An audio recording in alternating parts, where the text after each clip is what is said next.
these are the tools you're gonna need. You're gonna need a blade, razor,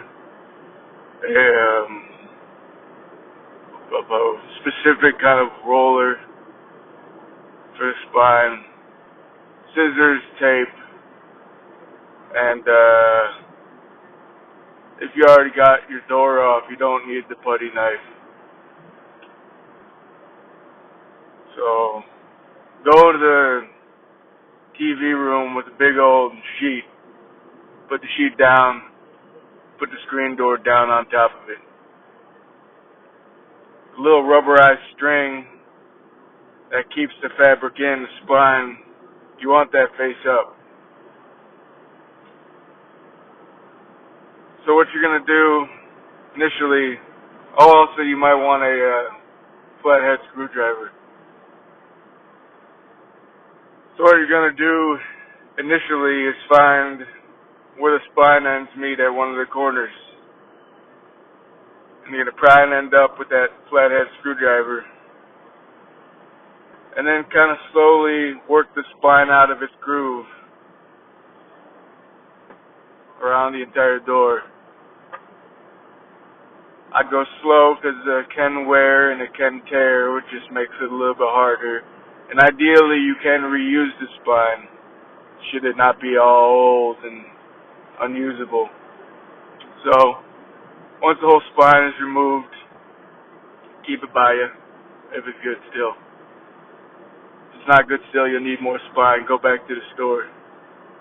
Hopefully you also got a piece of fabric to replace the ripped fabric with on your screen door. Spine out, take the whole screen out. I guess if this, maybe it's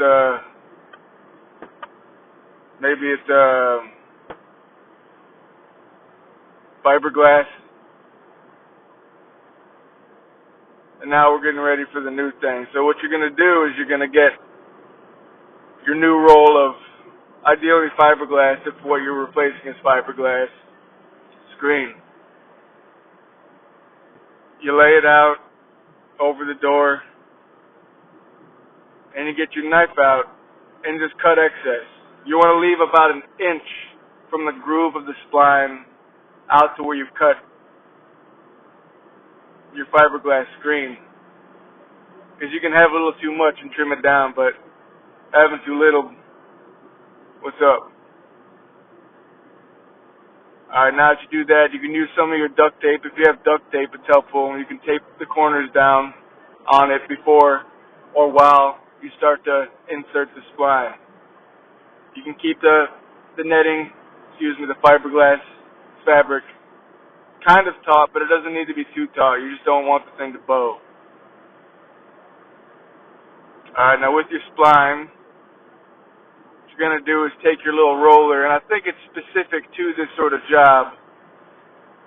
You got one side that's got grooves on the roller, kind of looks like a pizza cutter. On the other side, grooveless. You want to use the grooveless side and just go in little quick rollbacks, about every 3 inches. Just kind of roll over it, roll the spline into the groove, which pushes and keeps your fiberglass fabric in the door. So you're just going to take your time, kind of going in that as you go at it. When you get down to a piece of tape, remove it, insert the spline. It'll take the place of the tape.